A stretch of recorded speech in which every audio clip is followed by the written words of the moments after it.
Just one more, y'all okay? Everybody all right? He says, stand firm, gird your loins with truth. And then he says, now you need a breastplate. And the breastplate is called what? Righteousness. Jerry and I live in a fairly rural part of Dallas-Fort Worth. We like it that way because I got 3 boys. So I believe they need to go outside and play. Anybody still believe in outside? So we purposefully moved there, not for the house really. Our house is a really small little house. And it's just been cozy and great for us, but it's a small little house. But I moved there because the backyard, there's trees and bugs and mud and things boys need in their life. And anytime my boys come to me and say, Mom, I'm bored, I say, oh, no, you're not. You see that tree right there? Go play with it.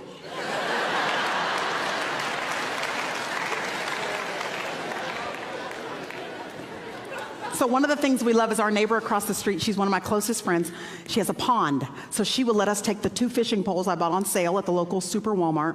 I bought a tackle box as well. You know, we got extra bobber things and extra hooks in there because we catch little fish on the side of the pond. I also have gloves in the tackle box because y'all know I don't mind going fishing, but I ain't finna touch no fish. So we get all that stuff and we walk across the street and we fish normally just standing on the edge of the pond. We just catch little sun perch and stuff like that.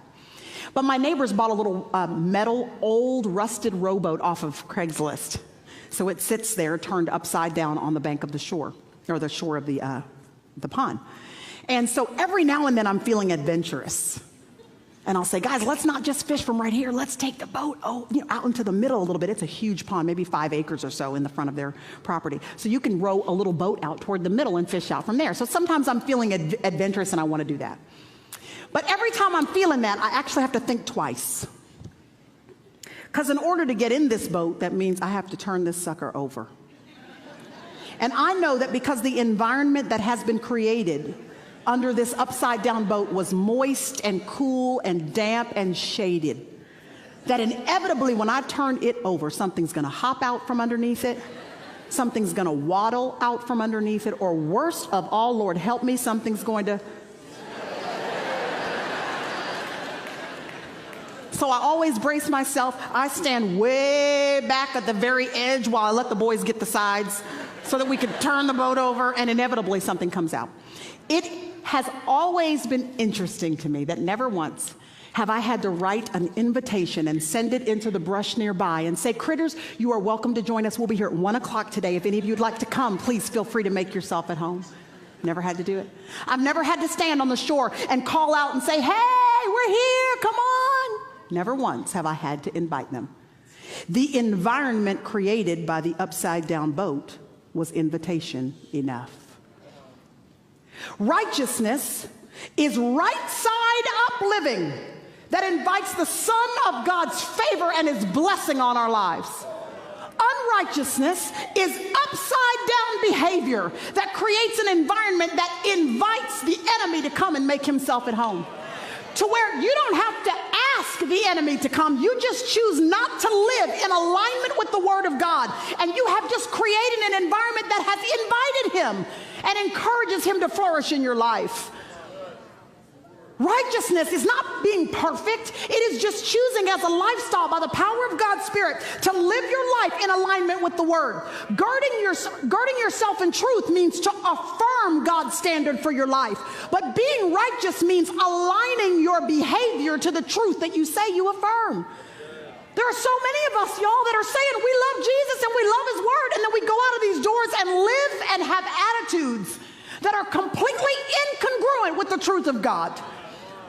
And so we wonder why we're praying against the enemy. We're in our war rooms praying against the enemy. But then we walk out of our war rooms and live a raggedy lifestyle and wonder why the enemy is running rampant through our lives.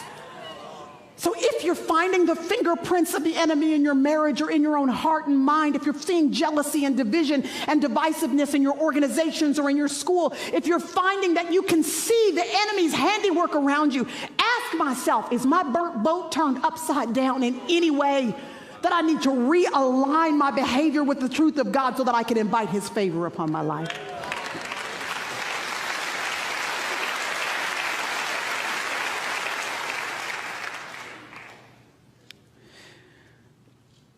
The armor of a Roman soldier